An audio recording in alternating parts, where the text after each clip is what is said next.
let's face it, gas prices, they are killing us. We want to know, when are we going to get a break here? Here's some scary numbers. Oil above $133 a barrel today. Average prices, the one that really gets us, $3.80 a gallon. That's $1 more than just 8 months ago. Well, oil execs testifying on Capitol Hill. We know the big five oil companies, they made $36 billion in first quarter profits alone. That while we're getting killed? Well, senators, let them have it today. Your industry has no problem in doubling your profits, tripling your profits. Even when prices at the pump go crazy, you have no problem in keeping up with your increasing profit. It doesn't seem fair, guys. It just doesn't seem fair. Senator, sure again, when you look at our profit, again, on the manufacture of products here in the United States, it has not kept the same. The price of crude oil, our raw material, has gone up 78% May of this year compared to May of last year. The price of diesel fuel has gone up 52%. The price of motor gasoline has gone up 16%. Profit margins have been squeezed. As I said before, our profitability last year was 10 cents a gallon. That's now down around 4 cents a gallon. We are seeing the impact because 90% of the raw materials that we use to make our products, we buy on the open market. It's not our own production. We buy it on the open market, and we're not able to pass that through. All right, there you have it. Are you buying that? Here to talk about it is Kevin Kerr. He's a financial advisor and columnist for MarketWatch.com. All right, everyone wants to blame somebody. Kevin, who should we blame? Yeah, there's a lot of blame to go around, I think. I think the senators have to realize, too, that they get a lot of tax money from the gas that's pumped as well. Everybody seems to be making a lot of money. I don't know where it goes. But it's hard to feel sorry for the oil companies, but it is true they are seeing tighter margins. They do have to purchase the oil on the open market, and I do feel for them in some ways. As prices continue to climb, it gets harder and harder for them. All right, is this simply supply and demand? We've heard about increased demand from China, India. Is it that simple? In large part, it is. Demand is increased exponentially, and we always hear about that China number, but we're talking about 1 million cars a month being added to the roads in China and India, and that's significant. Even if we see a major reduction here in the U.S., and we really only see about a 3% reduction in demand since these prices have started to climb, it's nothing compared to the growth in these other countries, and it's real. It's one part of it. The other parts are, of course, the weak dollar. Has been a big part of this climb, and the speculators. All of it is part of this equation. All right, let's get to some of the callers out there. Again, you can call right now, 1-877-TEL-HLN. Want to get to Brian in Kentucky. Brian, you mad at big oil here? Yes, I am. I feel like the oil companies are, practicing domestic terrorism. They're holding, this country's main energy source that everybody uses to get to work as hostage.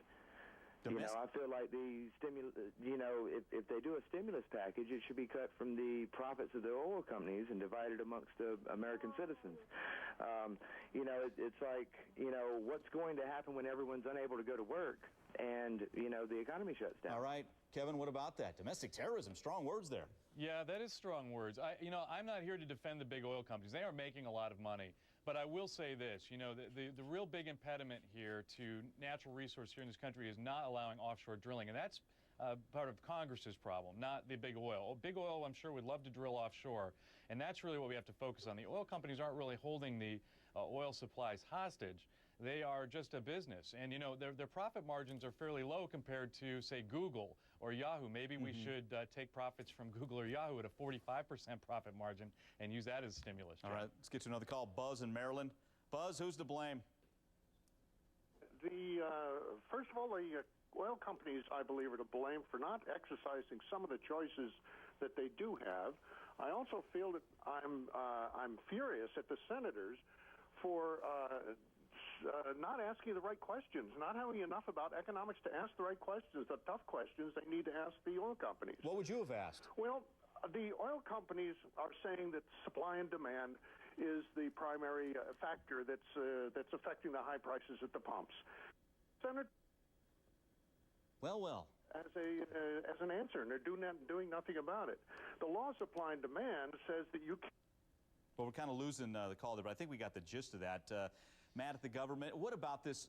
Was it a dog and pony show we saw today, or do we actually find something out when we have senators going at it with big oil execs? Yeah, we don't find out much. Okay. I mean, this is like, I think, the 6th visit that they've made up there. And you know, again, I'm not defending big oil. I think there's a lot of blame to go around. Big oil should be reinvesting in infrastructure, should be building more refineries, should be building more pipelines and drilling. And the government also, I'm angry at the senators with this latest farm bill. They had many opportunities to, for instance, remove the tariff on imported ethanol from Brazil. That would have been immediately one thing they could have done, and they did not. Gotcha. One more call. Jeanette in Colorado, you there? Yeah, I'm here. How hard's the gas thing hurting you, Jeanette? You know, it's really responsible with mortgage and choice years. And I live 30 miles from work, and I have a hard time affording to get there. And I you know, can't quit, and I can't relocate. Well, we apologize. Drive an SUV. Jeanette, But, yeah. you're kind of breaking up there, but we get your drift, and a lot of people are hurting like you. Kevin, what's it going to take? How bad is it going to have to get before the government does something and does something effectively? Well, I'm not sure. You know, the government really could make some immediate changes if Congress and the president and everybody could get together. But, you know, I think what it's going to take, truthfully, it's going to take much higher gas prices in here, and a lot of people don't want to hear that. But if you look at Europe, if you look at the prices they're paying per gallon, they all drive smaller cars than we have over here. Everywhere I look, I see SUVs. I drive one myself. You know, at $4, maybe even $5, you're considering buying a hybrid or considering buying a smaller car. At $8, you're going to have to to buy one. Yeah, you're right. And that's what it's going to take, much higher gas prices. I shudder to think the higher prices. I got to think someone's going to do something before we get to that 6, 7, 8 mark. But Kevin, we'll have you back hopefully when the prices go down, and hopefully that's soon. Kevin Kerr, nice job today. We appreciate it. Thank you. All right. You see cops